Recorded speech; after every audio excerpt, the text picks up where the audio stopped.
Boleh di-share screen, bikin.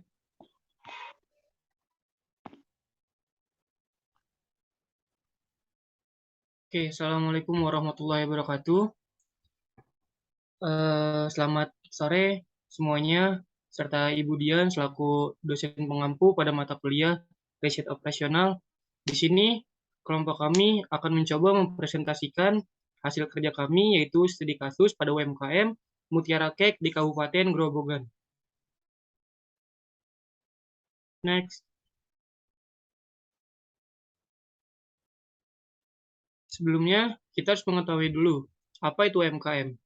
UMKM atau usaha mikro kecil dan menengah adalah usaha kerakyatan yang saat ini mendapat perhatian dan keistimewaan yang diamanatkan oleh undang-undang, antara lain bantuan kredit usaha dengan bunga rendah, kemudahan kemudahan persyaratan izin usaha, bantuan pengembangan usaha dari lembaga pemerintah, serta beberapa kemudahan lainnya.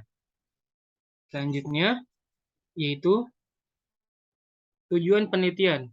Tujuan penelitian kali ini ada dua. Yang pertama, untuk mengetahui penerapan bauran pemasaran pada UMKM. Yang kedua, untuk mengetahui faktor pendukung dan faktor penghambat pada pemasaran UMKM.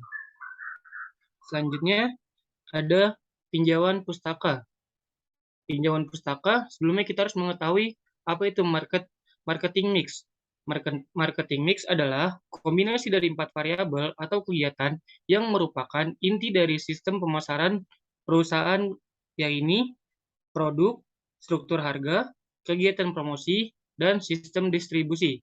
Kegiatan-kegiatan yang dimaksud dalam definisi tersebut adalah termasuk keputusan dalam 4 variabel yang tadi saya sebutkan. Yang pertama yaitu produk, yang kedua itu harga, yang ketiga itu distribusi, dan yang keempat adalah promosi.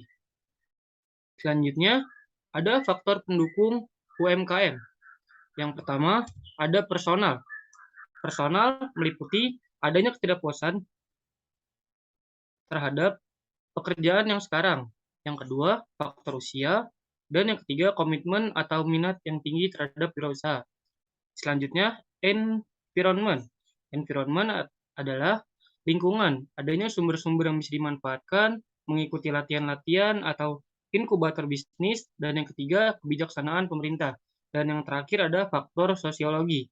Faktor sosiologi ada dua, yaitu pertama, adanya dorongan dari orang tua untuk membuka usaha, dan yang kedua, adanya bantuan famili atau keluarga dalam berbagi kemudahan. Selanjutnya yaitu faktor penghambat UMKM. Faktor penghambat UMKM ada 4. Yang pertama yaitu lokasi, yang kedua itu pengalaman, yang ketiga itu sifat kepemimpinan, dan yang keempat adalah tidak adanya dana atau modal. Selanjutnya akan disampaikan oleh Ridwan Fadilah. Baik, terima kasih Mas Aru. Di sini saya akan menyampaikan ada metode penelitian. Ada jenis penelitian, yaitu penelitian ini digunakan untuk mengetahui strategi pemasaran dan dari UMKM Mutiara Cake, sehingga penelitian ini memberikan gambaran untuk aspek-aspek yang rentan dari fenomena yang dapat diamati. Dan di sini ada menurut para ahli yang bernama Sugiono tahun 2015. Data kuantitatif merupakan metode penelitian yang berlandaskan positivistik data atau data konkret yang berupa angka yang diukur menggunakan statistik sebagai alat uji perhitungan untuk menghasilkan suatu kesimpulan. Next. Dan berikutnya ada yang namanya jenis data penelitian. Ada data primer dan data sekunder. Data primer ialah UMKM Mutiara Cake mengambil data dengan cara wawancara kepada informan, yaitu pelaku usaha atau karyawan serta pelanggan-pelanggan yang ada di Mutiara Cake ini. Dan ada data sekunder. Hasil dari penelitian ini adalah berbagai sumber yang telah ada dari Biro Pusat Statistik, yaitu BPS, ya ini laporan tingkat pendapatan studi pustaka dan sebagainya. Next.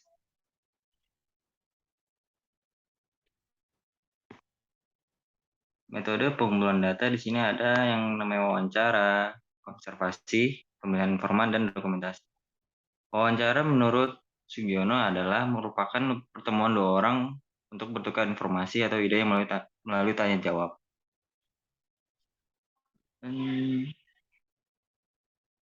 dan namanya observasi. Melalui observasi, peneliti belajar tentang perilaku dan makna dari perilaku tersebut. Observasi sendiri adalah suatu cara yang digunakan untuk memperoleh data dan informasi melalui panca indera yang dilakukan secara sistematik, yaitu dengan cara mengadakan pengamatan langsung maupun tidak langsung, agar dapat memperoleh keyakinan atas data yang didapat melalui kenyataan yang ada menurut para ahli yang bernama Octavian. Dalam penelitian teknik ini digunakan melatih strategi pengembangan UMKM dan penerapan branding UMKM antara pemilik usaha dan masyarakat dan lain sebagainya. Dan pemilihan informan.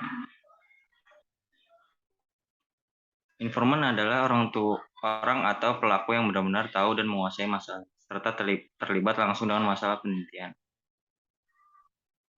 Dan yang terakhir ada dokumentasi. Dokumentasi yang dilakukan dalam penelitian ini adalah dengan mengambil gambar berupa foto dan merekam hasil wawancara dengan informan yang berbentuk dengan audio dan menggunakan alat perekam suara. Next.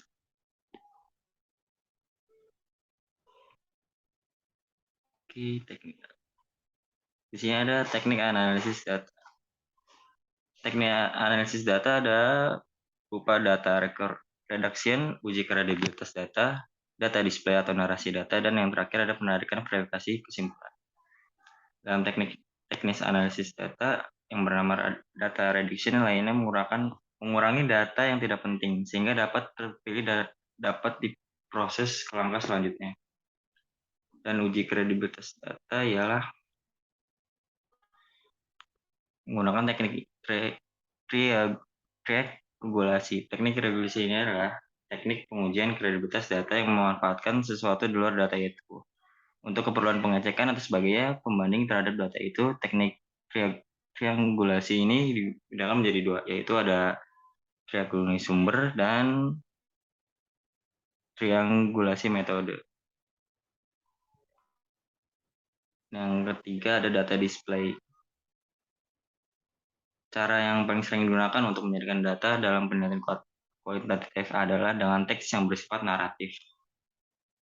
Dan yang terakhir ada penarikan atau kesimpulan. Kesimpulan berasal dari pengumpulan data peneliti secara kuantitatif dan mulai memutuskan apakah makna sesuatu, mencatat keteraturan, pola-pola, dan penjelasan konfigurasi yang mungkin atau alur kasual dalam proposisi setelah data yang disajikan tersebut dibahas secara rinci, maka selanjutnya data tersebut dapat disimpulkan. Disimpulkan digunakan sebagai jawaban dari permasalahan yang diteliti. Next.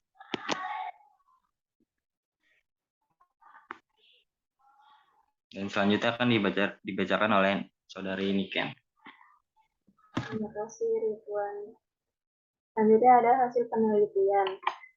Penelitian ini telah melakukan observasi untuk menentukan informan yang sesuai dengan kriteria yang telah ditentukan sebelumnya.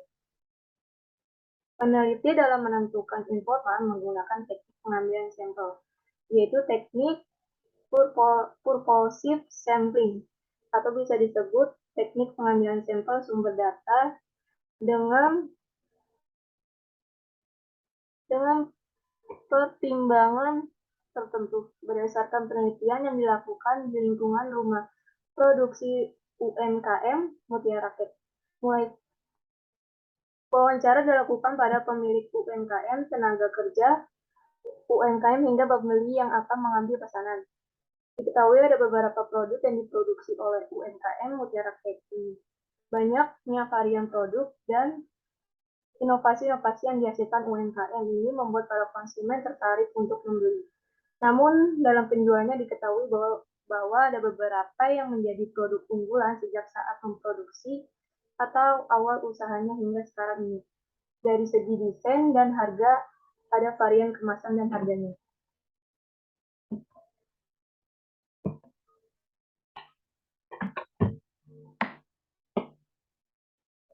Selanjutnya, ada penerapan teori dan pembahasan hasil penelitian.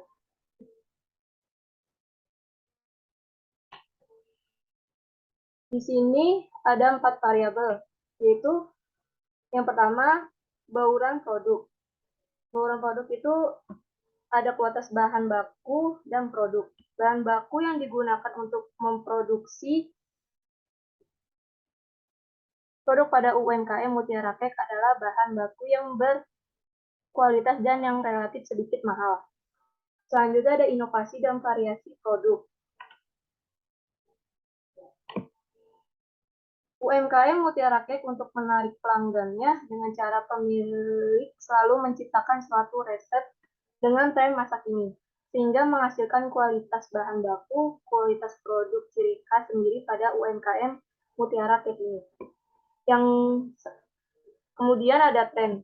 Tren juga dipertimbangkan dalam menciptakan produk-produk dari UMKM Mutiara Cake, karena tren juga selalu suatu peluang agar dapat memenuhi pasar, di mana pemiliknya selalu mengkombinasikannya dengan suatu hal yang baru.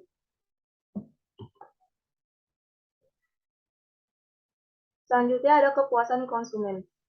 Pihak UMKM Mutiara Cake selalu mencoba untuk dapat memuaskan konsumennya, mulai dari memproduksi produk yang berkualitas, selalu berinovasi mengenai produknya, selalu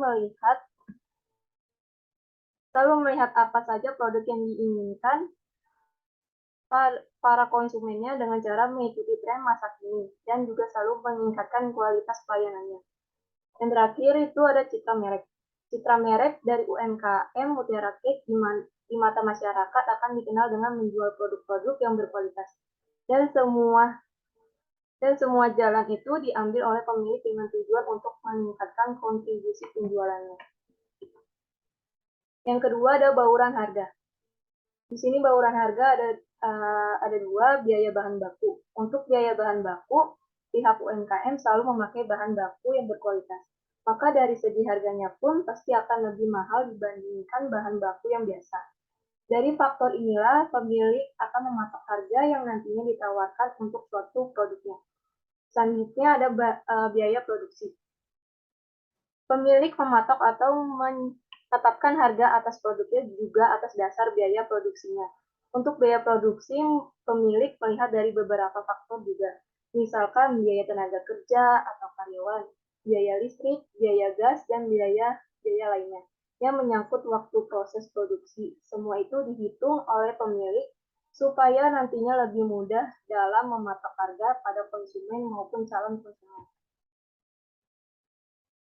Yang ketiga ada bauran promosi.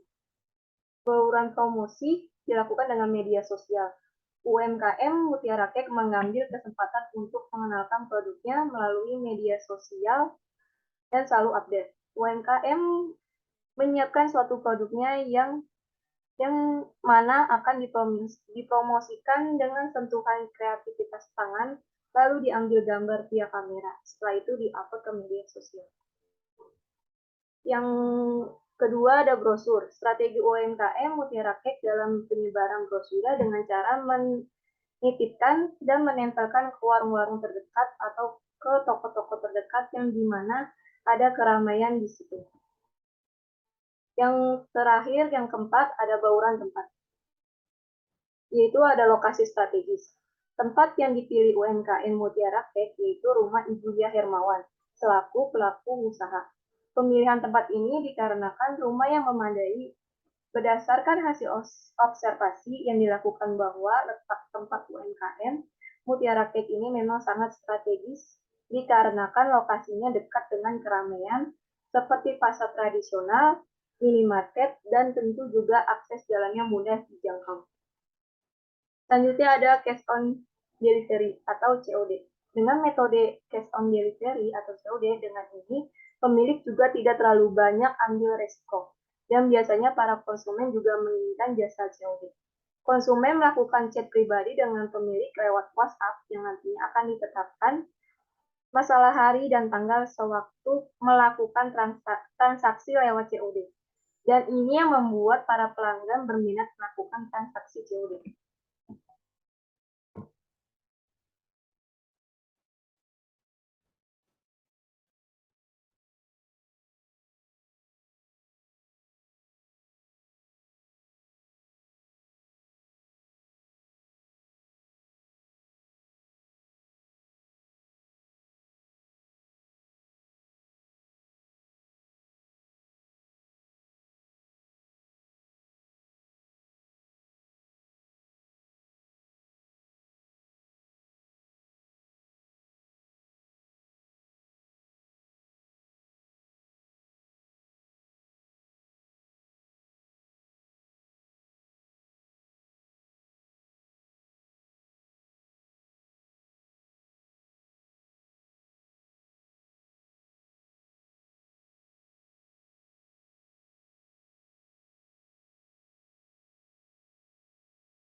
Baik, saya pikir cukup sekian presentasi pada sore hari ini. Kurang lebihnya mohon maaf. Wabillahi taufiq wal hidayah. Wassalamualaikum warahmatullahi wabarakatuh. Waalaikumsalam warahmatullahi wabarakatuh.